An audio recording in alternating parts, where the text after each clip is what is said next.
आपने अभी जो जिक्र किया फ्रेंचाइजी का, तो फ्रेंचाइजी लेने से क्या वे परचेजिंग की जो मार पड़ती है ना जानकारी के अभाव में, उससे बच सकते हैं? सारा सेटअप आप ही करके दे देते? अच्छी कहावत है, लोग तो एमबीए बन जाते हैं जी पढ़ के। हम लोग एमबीए बने हालातों से, ठोकरे खा के सीखे हम लोग। जी आप बड़े बड़े एमबीए से मिलते हैं आप लोग। हम लोग ने कोई एजुकेशन नहीं है, और कपड़े के काम में, टेक्सटाइल में कोई एजुकेशन को, रॉकेट साइंस की जरूरत नहीं है। आप टेक्सटाइल इंडस्ट्री क्यों बेहतर है अदर इंडस्ट्री से?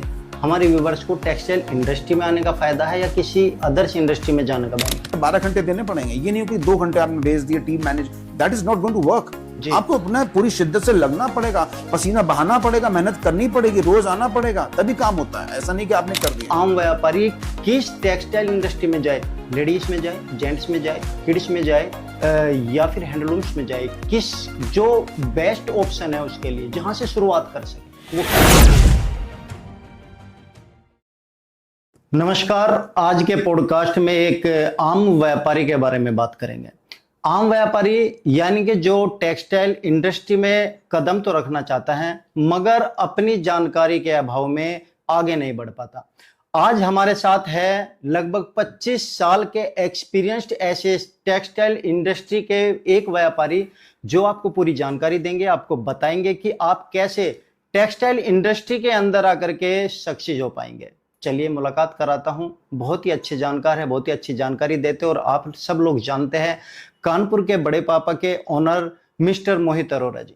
नमस्कार। नमस्कार। मेरा नाम मोहित अरोरा है और मैं अमूमन 25 से 30 साल से रेडीमेड व्यवसाय में हूँ जी। और हम लोग इनिशियली कपड़े का काम करते थे। मुझे याद है 1996 की बात है। ठीक है। हमारे एक कपड़े की रिटेल की दुकान हुआ करती थी जी। और उसके बाद हम लोग एक्सपैंड करते रहे। जैसे मैंने देखा कि लोगों का बिहेवियर पैटर्न्स चेंज हो रहा है और वो कपड़े से शिफ्ट हो रहे हैं, रेडीमेड वस्त्रों की तरफ शिफ्ट हो रहे थे। हम लोग, मैं पहले भी मेरे खुद के अपने कपड़े भी मैं टेलर के यहाँ सिलवाता था, बट जब मैंने देखा कि एक कल्चरल शिफ्ट हो रहा है और लोग कपड़े कम खरीद रहे हैं और कंपैरेटिवली रेडीमेड गारमेंट में ज़्यादा एंटर कर रहे हैं और कॉस्टिंग भी बढ़िया बैठ रही है, तो मैंने रेडीमेड व्यवसाय में कदम रखा। और पहले तो रिटेल का ही कर रहे थे, तो कपड़े से मैंने रेडीमेड व्यवसाय में रिटेल में ही पहले काम किया जी। फिर ग्रेजुअली जब मैंने प्रोसेस को देखा और मुझे लगा जब मैं स्पीड बढ़ना है और लोगों को आगे लेके चलना है, मुझे जी सबको साथ में लेके चलना है, तो मैंने सोचा कि क्यों ना स्केल को बढ़ाया जाए। क्योंकि रिटेल की दुकान का एक लिमिटेड दायरा होता है, एक रेडियस होता है जो 3 से 5 किलोमीटर क्लाइंटेज को कवर अप करती है।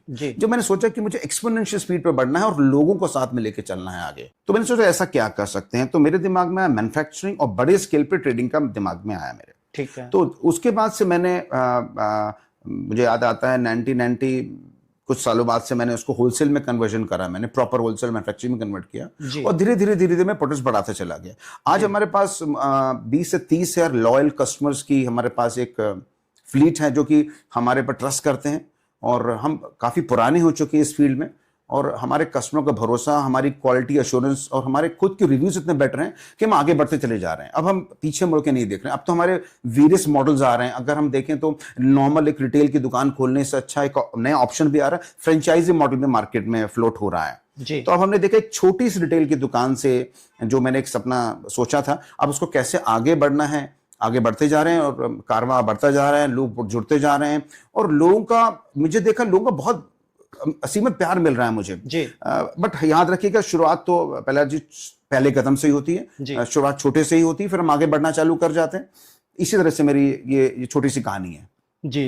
तो सर जैसे आपने अभी बताया कि रिटेल से आप होलसेल में गए या इस इंडस्ट्री में बड़ा बनाने की आपने कोशिश की, लेकिन जो एक आम व्यापारी है वो स्टार्टिंग रिटेल से ही करना चाहता है क्योंकि उसे नॉलेज नहीं है, वो डायरेक्ट होलसेल में भी आ सकता है?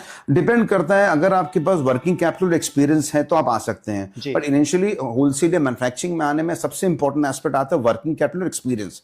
बट अगर आप वाटर टेस्टिंग करना चाहते हैं और आप 25-30 साल के हैं तो मैं आपको आइडियली रिकमेंड करूंगा रिटेल पे जाएं। आप रिटेल का कॉन्सेप्ट में जा सकते हैं। आप बहुत छोटी सी पूंजी से आज की तारीख में व्यापार स्टार्ट करने के लिए कोई रॉकेट साइंस नहीं चाहिए, बहुत बड़ी डिग्री नहीं चाहिए आपको कि आप कोई बहुत बड़ी एमबीए की डिग्री चाहिए। आपको एक जज्बा होना चाहिए, छोटी सी पूंजी आप ले लें, 25-50 हजार की पूंजी से व्यापार स्टार्ट कर सकते हैं। हाँ, जज्बा और होना चाहिए और लगन चाहिए, कंसिस्टेंसी चाहिए कि लगातार हम व्यापार करना। अगर हम सोचेंगे आज हम काम कर रहे हैं, कल हम छोड़ रहे हैं, बंद कर रहे हैं, वो नहीं चलेगा।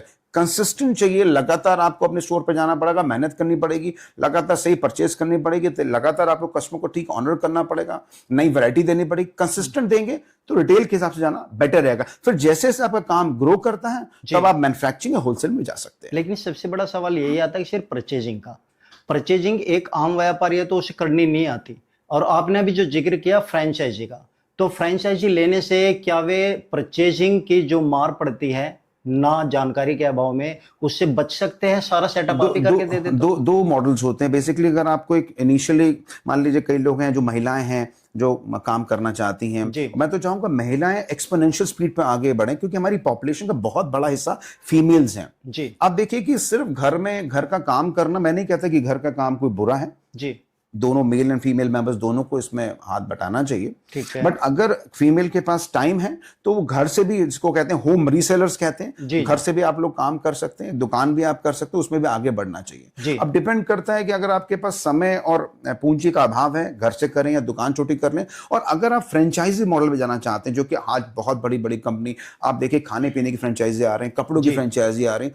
फ्रेंचाइजी मॉडल में जाने से एक एडवांटेज होता है कि आपको सिस्टम्स बने बनाए मिल जाते हैं, आपको पूरी रेसिपी मिल जाती है, आपको काम कैसे कर जाना है, एसओपीज मिल जाते हैं जिसको कहते हैं स्टैंडर्ड ऑपरेटिंग प्रोसीजर, धंधा कैसे करना है, आपको कैसे काम करना है, आपको हर चीज का एक प्रॉपर सेटअप मिल जाएगा। स्टाफ की ट्रेनिंग कैसे करनी है, आपको बोर्ड या ग्लोसेन कैसे रखना है, यानी कि फुल ट्रेनिंग दी जाती है 100%। फ्रेंचाइजी के अंदर आपको एक पूरा लगा लगा धंधा मिल जाएगा। हाँ, बट आप सोचे कि फ्रेंचाइजी लेने के बाद आपको मेहनत नहीं करनी पड़ेगी, ऐसा बिल्कुल भी नहीं होगा। वो कहावत नहीं कि गाय दूध देती नहीं, गाय से दूध निकालना पड़ता है। You have to work hard, आपको लगना पड़ेगा तब फ्रेंचाइजी चलेगी। तो सर आप बताइए कि टेक्सटाइल इंडस्ट्री क्यों बेहतर है अदर इंडस्ट्री से?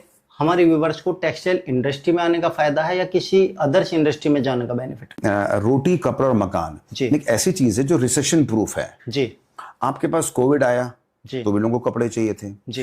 ये बेसिक नेसेसिटी है। आपको पता है कि इंडिया में टेक्सटाइल, मतलब टेक्सटाइल एक कैटेगरी है, मतलब कपड़ा हो गया, रेडीमेड वस्त्र हो गए, साड़ियां हो गए, हैंडलूम हो गए। 165 बिलियन डॉलर का मार्केट है जो 2030 तक 350 बिलियन डॉलर का होने वाला है। और इसमें कम से कम 4.5 करोड़ लोगों को रोजगार भी मिलने वाला है एक्सपोनेंशियल स्पीड पे। और टेक्सटाइल में आप देखिए कि आप कितने प्रकार के कपड़े होते हैं। आप जो कपड़े पहनते हैं वो कपड़े होते हैं, जो आप हैंडलूम यूज करते हैं घर में, होम लेनिन्स होती हैं, आप एक रुमाल यूज करते हैं वो भी टेक्सटाइल है, पर्दा एक टेक्सटाइल है, साड़ी एक टेक्सटाइल है, बिल्कुल, मोजे पहनते वो टेक्सटाइल है जी, आप सोफे पे कपड़ा चढ़ाते वो टेक्सटाइल है। तो टेक्सटाइल मार्केट एक एक्सपोनेंशियल, मतलब ब्लिस्टरिंग ग्रोथ पे जाने वाला है अगर आप सही तरीके से अपने प्रोडक्ट को प्लेस करेंगे। अगर आप अपना छोटा सा काम करना चाहते हैं, छोटी दुकान करना चाहते हैं, उसकी लोकेशन ठीक हो और राइट परचेजिंग हो, तो ये तो एक बेसिक नेसेसिटी है आपकी तारीख में। आप देखिए फेस्टिवल्स आते हैं, आपको कपड़े चाहिए होते हैं, आपके पास मान लीजिए कोई शादियां हो रही हैं तो कपड़े चाहिए होते हैं, हर आप देन लेन में कपड़े। आप ये देखिए कभी भी आपने कभी किसी को कपड़ा गिफ्ट किया हो, लिया हो, तो आपको कैसी फीलिंग आती है? बहुत अच्छा लगता है। तो कपड़ा इज हैप्पी प्रोडक्ट, आप हैप्पी प्रोडक्ट दे रहे हैं, you are selling a good product. अगर आप हैप्पी प्रोडक्ट का माल बेच रहे हैं तो आप देखिए कितनी बढ़िया है, और उसमें लोगों को रोजगार मिल रहा है, प्रॉफिट मिल रहा है, लोग खुश हो रहे हैं। तो मेरा मानना है अगर हम एसेंशियली 3 कमोडिटी है, रोटी, कपड़ा और मकान, तो अगर मैं बात करें क्या नाम है कपड़े की बात करें तो इसकी ग्रोथ का तो मतलब मैनीफोल्ड में ग्रोथ हो सकती है। स्काई इज द लिमिट मेरे ख्याल से। जी जी, जो अभी आपने कहा रोटी, कपड़ा और मकान, तो इनकी भी कैटेगरी अलग अलग होती है। एक की हैसियत होती है कि 5 स्टार होटल में बैठ के खा ले, एक की हैसियत होती है कि जो एक ही जोड़ी कपड़े हैं तकरीबन 10,000 के पहन ले, एक की हैसियत होती है कि 1,000 रुपए की भी नहीं पहन सकता। अब जो आम व्यापारी है वो आम व्यापारी किस टेक्सटाइल इंडस्ट्री में जाए? लेडीज में जाए, जेंट्स में जाए, किड्स में जाए या फिर हैंडलूम्स में जाए? किस जो बेस्ट ऑप्शन है उसके लिए जहां से शुरुआत कर सके वो क्या है? देखिए डिपेंड करता है आपके पास कितनी पूंजी है और कितना समय है। लेट्स सपोज आपके पास पूंजी कम है और आपके पास समय भी कम है, तो आप होम रीसेलर बन सकते हैं। आप घर से काम करिए, सिंपल एस्पेक्ट है। आप घर से काम कर से 25-50 हजार लेके भी पूंजी से काम कर सकते हैं। आपके पास दिन में 10 से 12 घंटे देने के लिए हैं और आपके पास 2.5 से 5 लाख की पूंजी है, तो डिपेंड करता है आप छोटी सी दुकान कर सकते हैं या फ्रेंचाइजी मॉडल पे जा सकते हैं। अब आपको अपने लोकल एरिया को सर्वे करना होगा। इंडिया में जो मास पॉपुलेशन है वो लोअर मिडिल कैटेगरी और मिडिल कैटेगरी को बिलोंग करती है। आप देखिए ज़ारा, H&M जैसे बड़े ब्रांड्स को कैटर करने की अलग कैटेगरी बिलोंग करते हैं। मैं ऑलवेज हरदम मासेस को कैटर करने के लिए फेवर में रहा हो। अगर आप मास्टर को कैटर करेंगे तो स्पीड बेटर मिलेगी। ये मैंने आपको पहले भी रिपीट करा, कितना समय है आपके पास और पूंजी कितनी है, उस हिसाब से डिसाइड करेंगे।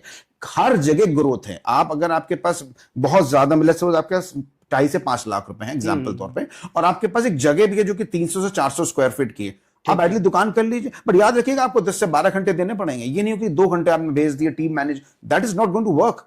आपको अपना पूरी शिद्दत से लगना पड़ेगा, पसीना बहाना पड़ेगा, मेहनत करनी पड़ेगी, रोज आना पड़ेगा, तभी काम होता है। ऐसा नहीं कि आपने कर दिया। और हाँ, याद रखिए, अगर आप वाटर टेस्टिंग करना चाहते हैं, आपने सोचा कि भाई मेरे पास एज अ फीमेल हूं या मेरे पास बच्चे 12-1 बजे तक चले जाते हैं और मैं फ्री हूं और होम रीसेलर बन सकते हैं, तो होम रीसेलर बनने के लिए बहुत से प्रोडक्ट्स होते हैं जो लेडी सेंट्रिक होते हैं, जैसे कि साड़ियां हो गई, हैंडलूम प्रोडक्ट्स हो गए, मेंस वाले कंपैटिबल नहीं बिकेंगे, बच्चों के हो गए। एक बार में वाटर टेस्टिंग कर लिए। वाटर टेस्टिंग मतलब क्या, जब आप तालाब में जाते हैं तो आप पहले हल्का सा पानी में पैर में डाल के देखते हैं कि कैसा है, उसके बाद आप अंदर जाते हैं ना बेसिकली। तो वाटर टेस्टिंग इसी को कहते हैं। आप धीरे से पहले टेस्टिंग करिए, थोड़ी सी टेस्टिंग करके देखिए, फिर आपकी जो हिम्मत बढ़ती है। मैंने भी तो छोटी सी रिटेल की दुकान से, मुझे आज भी याद है, मेरी जो सेल हुआ करती थी 1200 रुपए पर डे की सेल हुआ करती थी जी।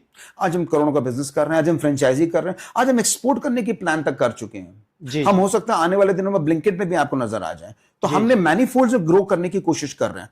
शुरुआत छोटे से होती है, एक पहला कदम बढ़ाइए, फिर रास्ते अपने आप खुलते चले जाएंगे। जी। तो क्या जब आपने शुरुआत की थी आपको कुछ एक्सपीरियंस था या कोई गाइडर आपके पास ऐसा था जिसने आपको शुरुआत कराई? एक बड़ी अच्छी कहावत है, लोग तो एमबीए बन जाते हैं जी पढ़ के, हम लोग एमबीए बने हालातों से, ठोकरे खा के सीखे हम लोग। जी। आप बड़े बड़े एमबीए से मिलते हैं आप लोग, हम लोग ने कोई एजुकेशन नहीं है। और कपड़े के काम में, टेक्सटाइल में कोई एजुकेशन को, रॉकेट साइंस की जरूरत नहीं है आपको जी। आप लगे रहेंगे, गलती करेंगे, learn from the mistakes are your best teacher. आप जितनी ज्यादा गलती करेंगे, आपके पास कोई किताब नहीं, कोई मैनुअल नहीं कि कपड़े का व्यापार कैसे करना है। आप गलती करेंगे, सीखेंगे। Experience is the best teacher. हाँ, हमारे कपड़े का व्यापार था, हमारे पिताजी थे, बट वो कपड़े से जब मैं रेडीमेड गारमेंट में एंटर करा तो मेरे पास एक्चुअली टेक्निकली रेडीमेड का कोई एक्सपीरियंस नहीं था।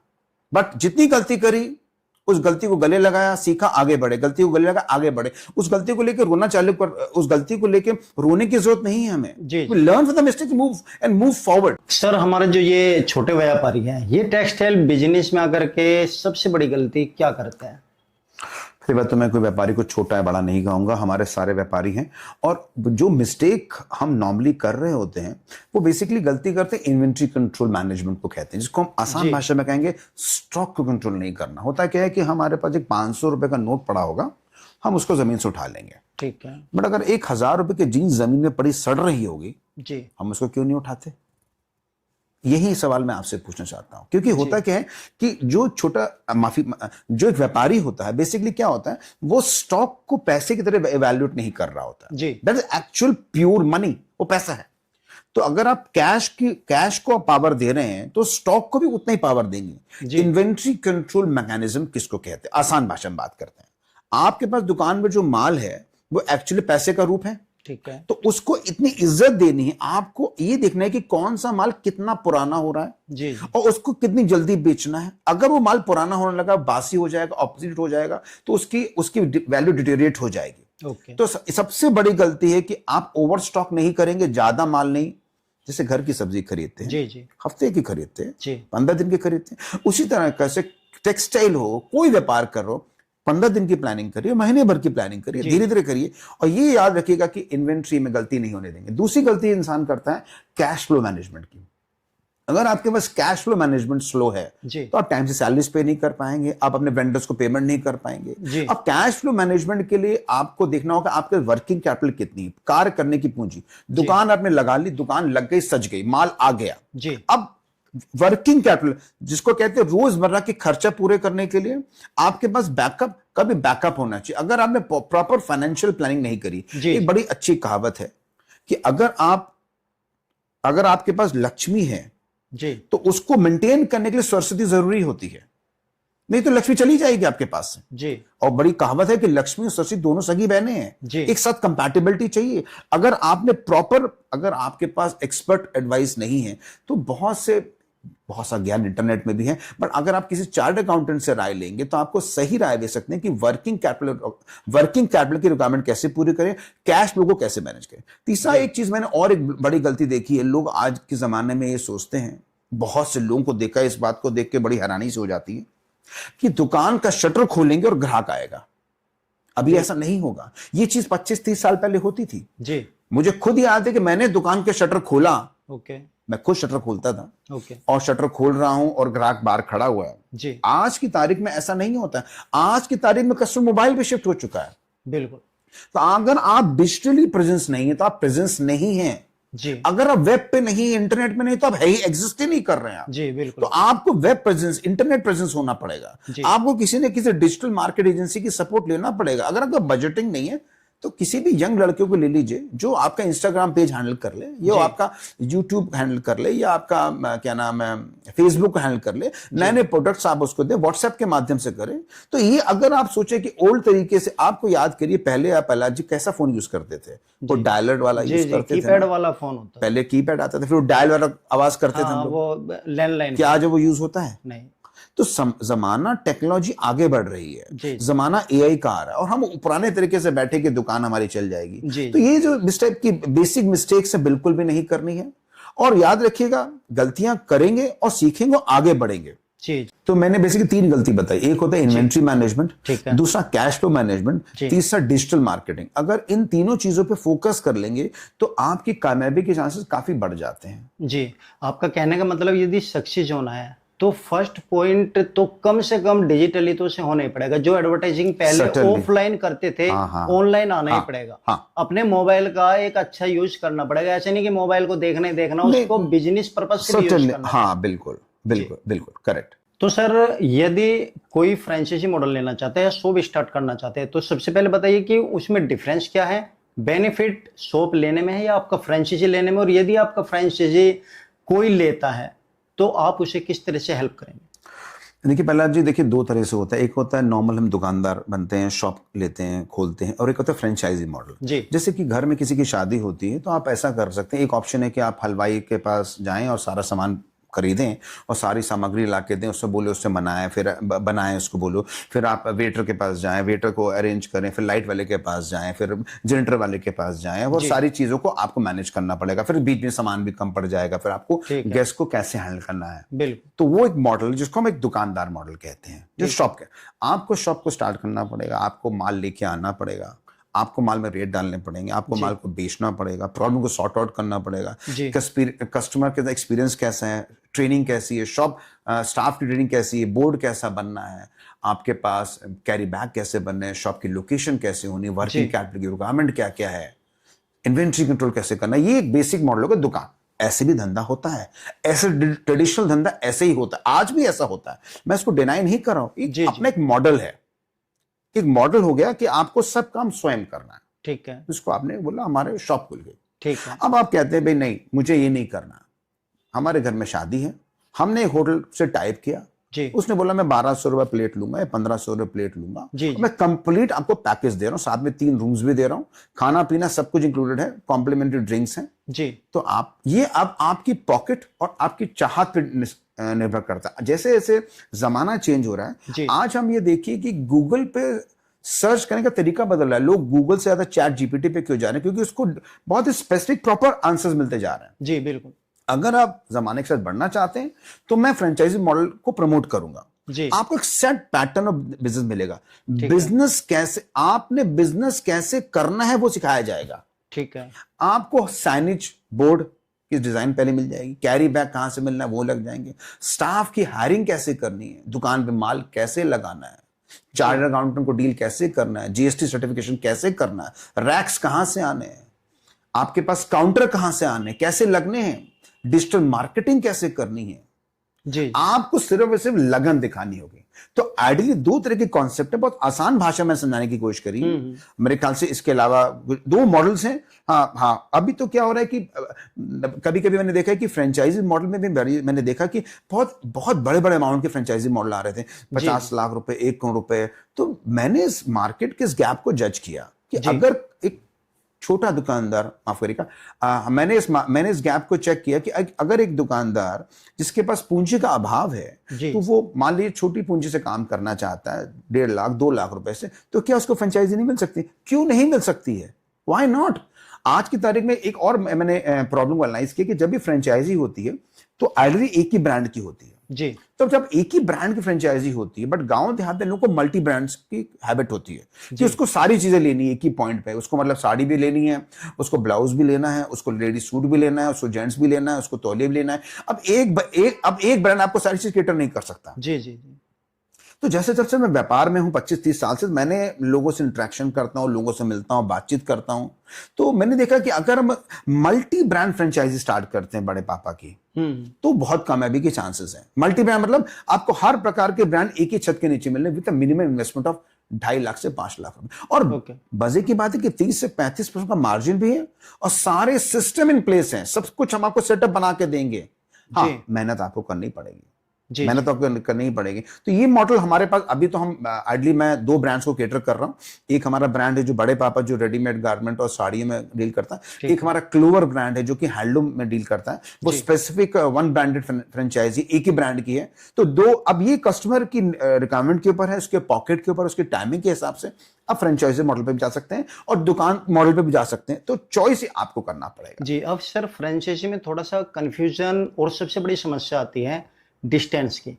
सपोज कीजिए किसी मार्केट में किसी शहर में किसी ने फ्रेंचाइजी ले ली, तो दूसरी फ्रेंचाइजी जो दूसरा व्यापारी है उसे कितने डिस्टेंस पे मिलेगी, और जो अभी आप फ्रेंचाइजी कोई आपसे ले रहा है, क्या दोनों फ्रेंचाइजी इकट्ठे ले सकते, उस पर क्या बेनिफिट होगा?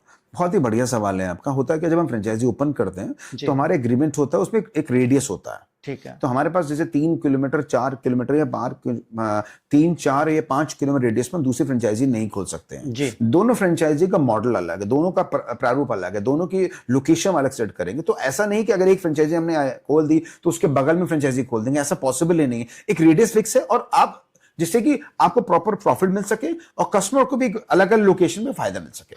जी। तो जैसे अभी आपने बोला कि जीएसटी करनी पड़ेगी, उनको मार्जिन सेट करना पड़ेगा। अभी आपने ये भी बोला कि 30 से 35% तक का मार्जिन फ्रेंचाइजी में मिलेगा।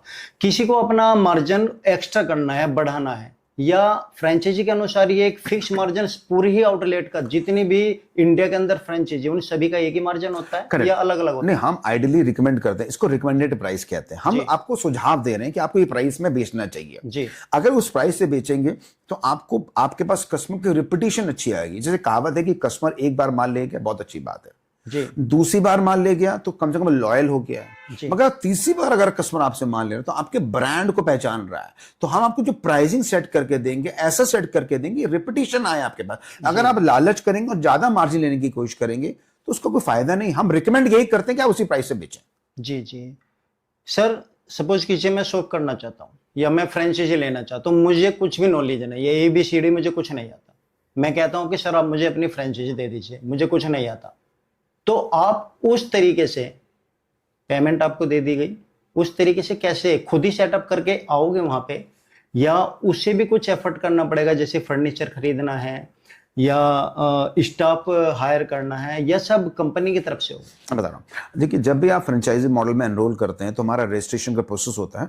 हम लोग नॉर्मली वीडियो कॉल के थ्रू, और हमें जरूरत पड़ती है तो हम ऑफलाइन विजिट भी करते हैं। और हम विजिट करने के बाद फ्रेंचाइजी की लोकेशन और फ्रेंचाइजी कौन चला रहा है, क्या वो चला सकते हैं, उस एलिजिबिलिटी क्राइटेरिया पे हम उसको फ्रेंचाइजी ऑफर करते हैं। प्रोस्पेक्टिव कस्टमर फ्रेंचाइजी में एनरोल हो जाता है तो हम उसको सारे सेटअप बना के देंगे, हर चीज की व्यवस्था उसको बना के देंगे। इन्वेंट्री को कैसे वहां टाइम से पहुंचाना है, यानी स्टॉक को कैसे पहुंचाना है, रेट कैसे डालने हैं, आपको सॉफ्टवेयर कौन सा यूज करना है। मैंने पहले भी जैसे बोला कि आपको बोर्ड साइनेज के बारे में, बैग्स के बारे में, डिजिटल मार्केटिंग के बारे में कंप्लीट सेटअप। आप होटल पे आए, आपने बस पैकेज दे रखा है तो आपका स्वागत, आपके बारातियों का स्वागत, आपका कुछ भी नहीं करना जी, सब सेटअप है। ये चॉइस अब आपके पास है कि आप फ्रेंचाइजी मॉडल में जाना चाहते हैं या स्टोर पे जाना चाहते हैं। दोनों विकल्प अवेलेबल हैं और दोनों विकल्प के अलग अलग स्ट्रेंथ और वीकनेसेस हैं। ये असेसमेंट आपको ही करना पड़ेगा। मैंने जैसे क्या बोला, हम आपको तैरना तो सिखाएंगे बट तैर के निकलना तो आपको ही पड़ेगा ना। उसके लिए मैं आपको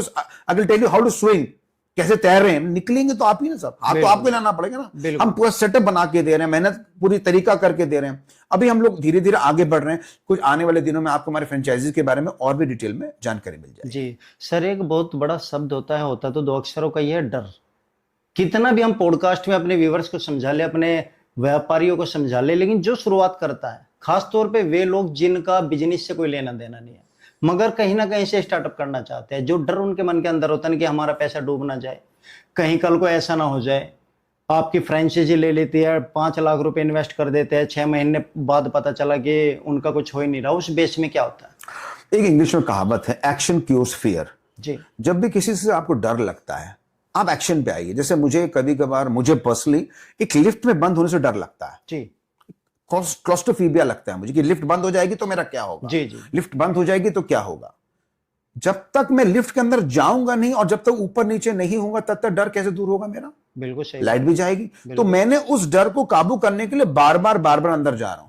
कई लोगों को फ्लाइट में बैठने का डर होता है, क्लॉस्ट्रोफोबिया, उनको लगता है फ्लाइट नीचे तो नहीं चली जाएगी। जी जी तो सिंपल है, आपको धंधा बनाने के लिए एक्शन पे आना पड़ेगा। सोचते रह जाएंगे तो छत से पंखा भी तो गिर सकता है। क्या गिरता है पंखा? बिल्कुल सर, गिरता बिल्कुल तो नहीं है ना। गिरता नहीं है, तो लेकिन यू वही हैव तो टू डर कम होता है। Into action. आप करिए, गलत होगा। और ऐसा नहीं होता कि सारे धंधे कामयाब होते हैं, और ऐसा नहीं होता कि सचिन तेंदुलकर या बड़े बड़े फिल्म स्टार की सारी पिक्चरें हिट हो जाती, फ्लॉप्स भी होती हैं। They learn and move forward with the mistakes. तो डरने की जरूरत नहीं, मेरा मानना। अब मेरा ले लीजिए, तो मैं भी मल्टीपल बार कई चीजों में फेल हुआ हूं। हमारा अपना खुद का मेरा कंस्ट्रक्शन का बिजनेस था, जो मैंने कई सारी प्रॉपर्टीज बनाई, बट मेरे को वो चीज सूट नहीं करी। तो इसका डर नहीं किया, धंधा करना बंद नहीं किया मैंने। हाँ, धंधे का प्रारूप चेंज कर दिया। मुझे लगा ये चीज मेरे लिए सूटेबल नहीं है, तो मेरे लिए ये चीज सूटेबल है, तो मैं उसमें एंटर कर गया।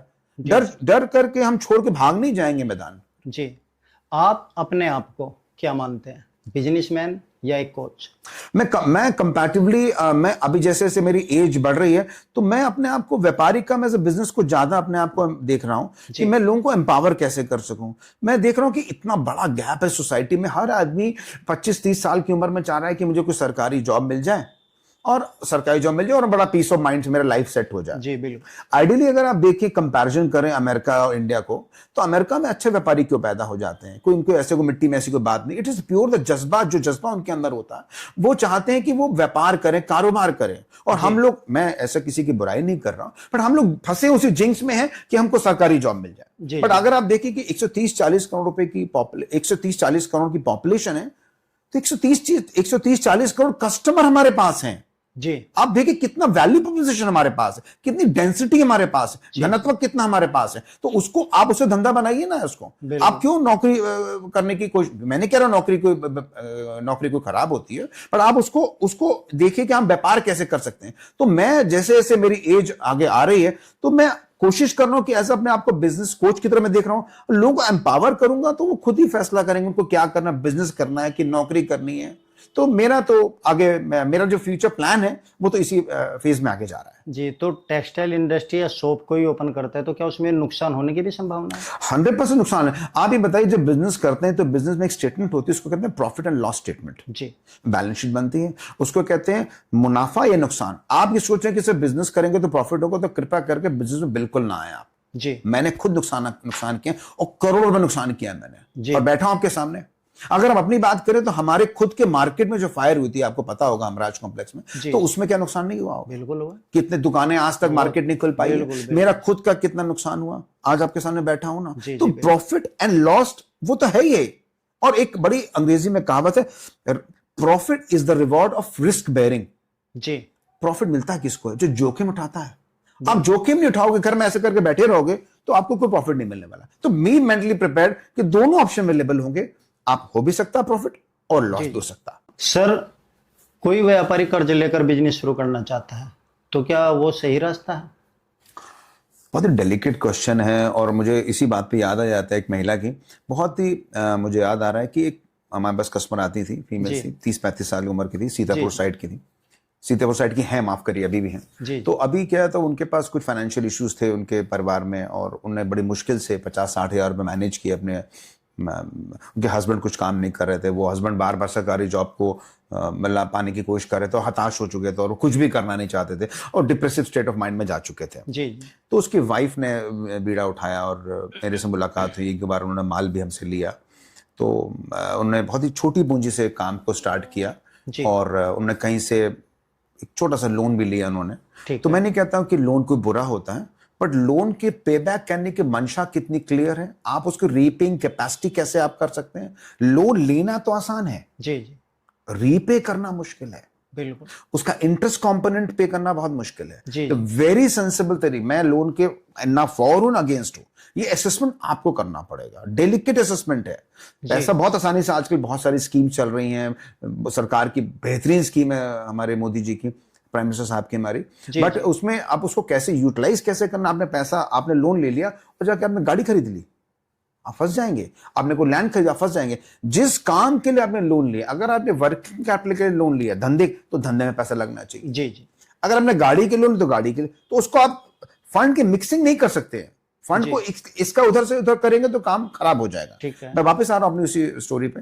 तो उन्होंने जो सीतापुर वाली हमारे कस्टमर ने जब काम स्टार्ट किया, तो लोन भी उन्होंने धीरे धीरे पे बैक किया। उनको मैंने हर प्रकार की मार्केटिंग सपोर्ट दिए, उनको डिजिटली कैसे आगे बढ़ना हमने उनको गाइड किया, कौन सा प्रोडक्ट लेना है, कौन से साइजेस कैसे बेचने हैं, उनको मैंने कस्टमर से डील करने की ट्रेनिंग कैसे देनी, कस्टमर को कैसे अपना कैसे बनाना है, कस्टमर को रिपीट कैसे करना है, मैंने दिल से उनको ट्रेन करा। और मुझे याद आता है कि मुझे सिखाने में कुछ अलग सा आनंद सा आता है, और सिखाने में जो एक प्लेजर मिलता है, जो पर्सनली मुझे पीस ऑफ माइंड मिलती है। जैसे मैंने अपनी टीम को भी ट्रेन किया है, हमारे पास तो ऐसे ऐसे लोग आए थे जो मैंने हायरिंग करी थी कि जिनके पास कोई भी एक्सपीरियंस नहीं था, उनको मैंने कंप्यूटर पे तक बैठा दिया।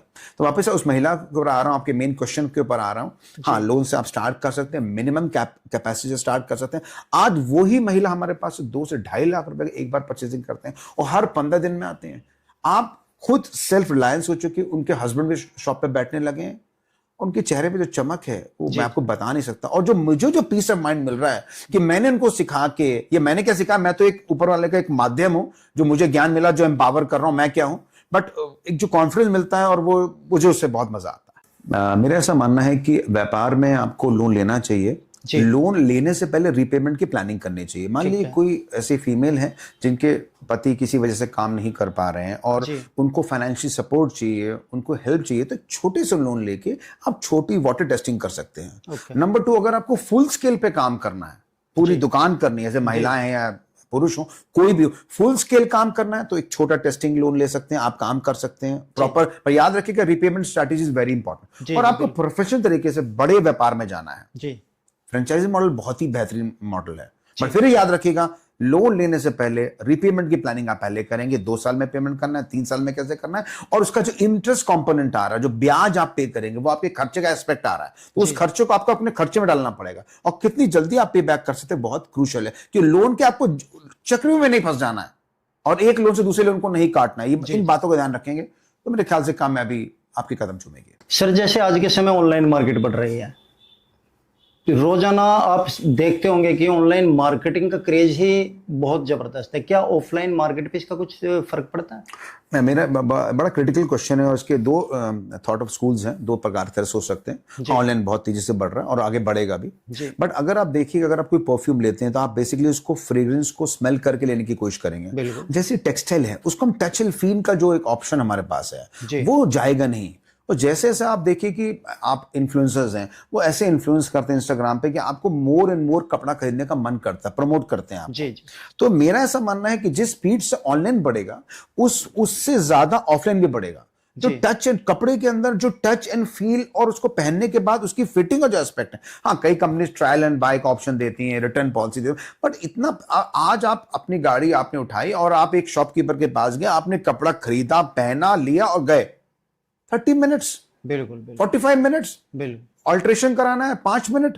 तो वो जो चीज है, हाँ, ग्रोसरी वगैरह में और चीजों में ऑनलाइन ज्यादा है, बट हमारा जो टेक्सटाइल है, मेरा ऐसा मानना है कि इसमें ऑफलाइन में एक्सपोनेंशियल बहुत बढ़िया ग्रोथ होने के चांसेस है। तो ऑनलाइन से कोई खतरा नहीं, ऑनलाइन बल्कि इसको सपोर्ट करेगा, और आपको सपोर्ट कर रहा है, आपको इन्फ्लुएंस कर रहा है कि और से। आप देखिए कि आपने देखा इंस्टाग्राम पे कि बहुत सुंदर सा घर सजा हुआ है, तो आपका मन करेगा बेडशीट लेने का, कर्टन्स लेने का, टॉवल्स लेने का। ठीक है, ऑप्शंस है हमारे पास, बट दूसरा क्या होता है कि जो ऑप्शन अवेलेबिलिटी और जो एक्सेसिबिलिटी आपके ऑफलाइन में, वो ऑनलाइन में नहीं मिलेगी। 2 अलग अलग थॉट ऑफ स्कूल्स है जी। आने वाले समय में टेक्सटाइल का क्या कुछ बढ़ने के चांस हैं या कुछ घटेगा, फ्यूचर क्या होगा? टेक्सटाइल तो ऑब्वियसली बढ़ने से, मैंने पहले भी बोला था, कपड़ा is a recession proof business, पहले भी बोला है।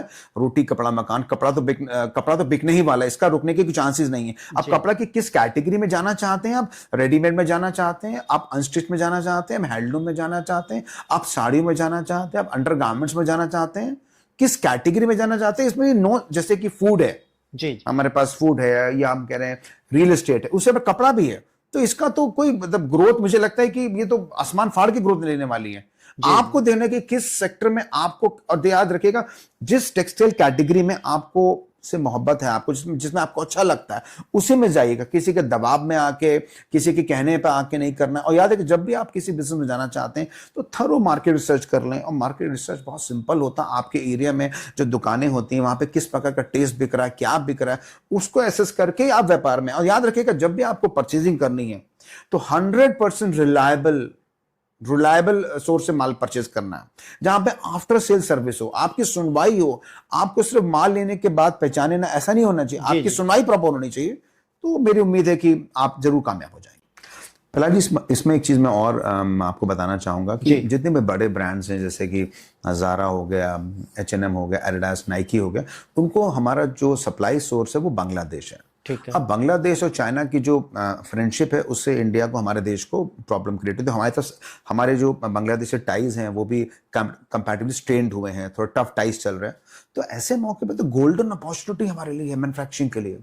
140 करोड़ से 150 करोड़ की हमारी पॉपुलेशन है, और चाइना की पॉपुलेशन मिला ले तो हम लोग वर्ल्ड की 50% पॉपुलेशन को कंट्रोल करते जी हैं। और अगर हम तरीके से सोचे, कितना बड़ा मार्केट हमारे पास मैन्युफैक्चरिंग का भी है। जी जी आप मैन्युफैक्चरिंग करना चाहते हैं, ट्रेडिंग करना चाहते हैं, टेक्सटाइल एज इंडस्ट्री कितनी बड़ी हो सकती है। अगर आप वाटर टेस्टिंग करने के लिए थोड़ी सी मैन्युफैक्चरिंग ही करना चाहते हैं, ट्रेडिंग करना चाहते हैं, तो मेरे ख्याल से स्काई इज द लिमिट। कितना काम हो सकता है। बिल्कुल जब हम बांग्लादेश को, अब पहले हमको सपोर्ट करते थे वो, आज हमको सपोर्ट नहीं करते।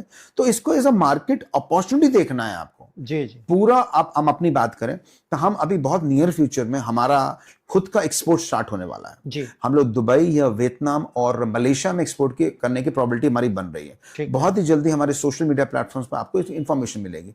टेक्सटाइल ही तो है, एक 1200 रुपए रोज की दुकान, कपड़े की दुकान से हम टेक्सटाइल ही तो है, और क्या। बिल्कुल। उसी का अलग वर्टिकल्स हैं।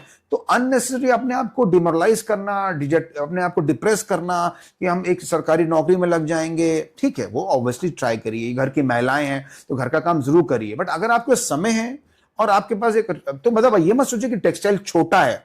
शर्ट जरूर छोटा है, बट इसका $1 बिलियन बहुत बड़ा मार्केट है। सिर्फ आपको सब ध्यान देना है और आगे बढ़ना है। तो क्या सर आपको नहीं लगता कि इतनी अपॉर्चुनिटी होने के बावजूद भी हमारे यूथ कहीं ना कहीं नौकरी की तरफ को बढ़ रही है, और क्या भारत सरकार को भी इसमें कुछ कदम उठाना चाहिए?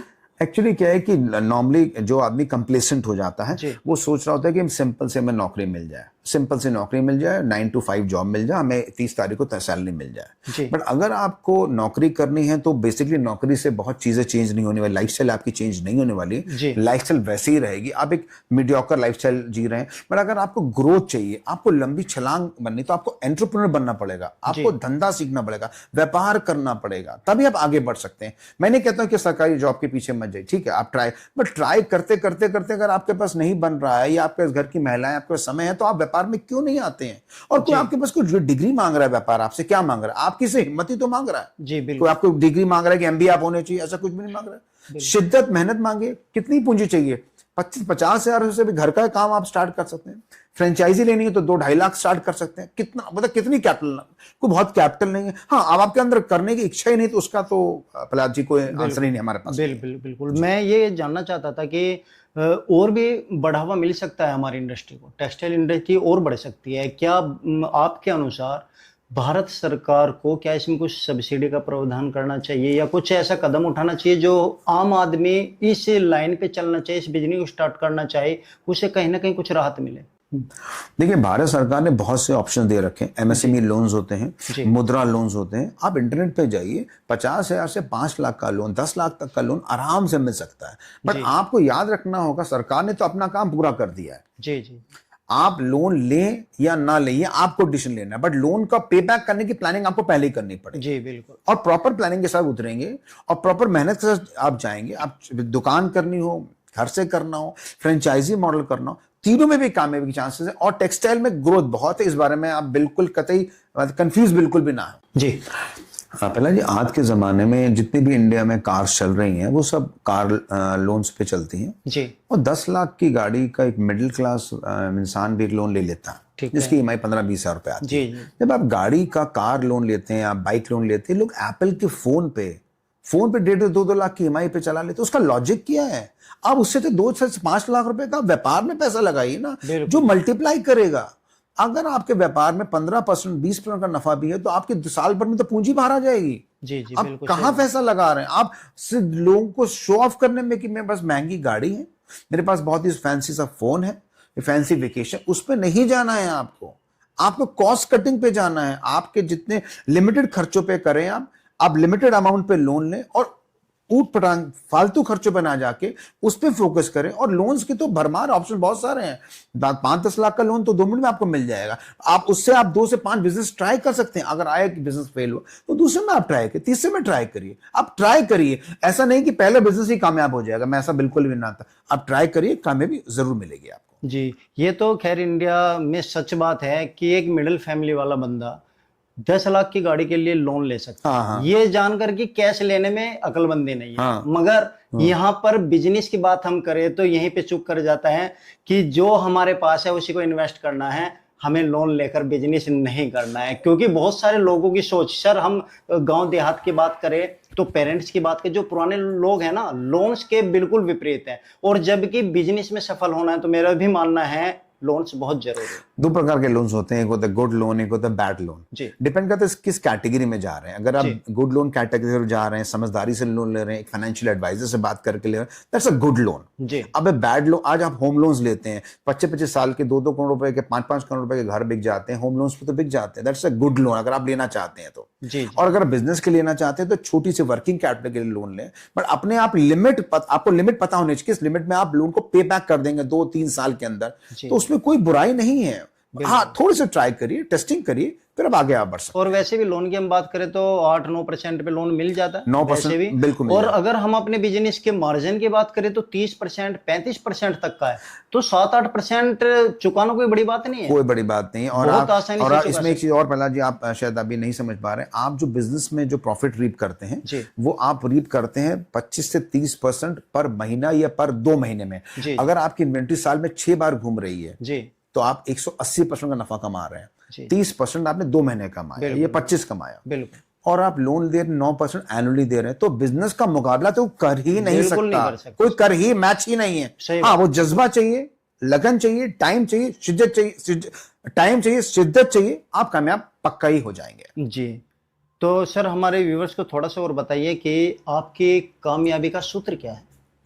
कामयाबी का सूत्र सिंपल है कि फेलियर से बिल्कुल भी नहीं घबराना है। फेलियर्स तो आएंगे, गले लगाना है, सीखना है, आगे बढ़ते जाना है। ठीक, रोड ब्लॉक्स आएंगी, समस्या आएंगी, उसको जब भी मेरी टीम मेरे सामने आती है और मुझसे पूछती है सर एक प्रॉब्लम है जी, तो मैं उनसे एक ही बात कहता हूं, never say that's a problem, से सर एक चैलेंज है जी। जब हम चैलेंज की बात करते हैं तो हमें कॉन्फिडेंस आता है कि उसको अपफ्रंट लेना, कैसे लेना है। जब हम प्रॉब्लम की बात करते हैं तो हम नर्वस, नेगेटिव हो जाते हैं। चैलेंज है, उसको दूर करेंगे, ऑब्स्टिकल्स आएंगे। और याद रखिएगा, कोई भी 2 दिन एक जैसे नहीं होते। आज एक दिन अच्छा है तो कल दूसरा दिन इससे अच्छा हो सकता है, इससे खराब भी हो सकता है। अगर कोई बुरा दिन जाता है उसको भूल के आगे बढ़िए और आगे बढ़ते रहिए, गलती से सीखिए, आगे बढ़ते जाएंगे और हाँ, अपने आप खुलते चले जाएंगे। लोग आपको मदद करने के लिए मिलते जाएंगे।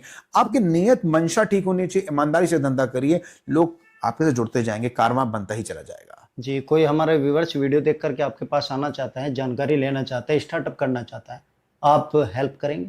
सर्टेनली, मैं तो बिल्कुल हेल्प करना चाहूंगा। एज अ कोचिंग इंडस्ट्री में प्रोफेशनल तरीके से भी आने की कोशिश कर रहा हूँ।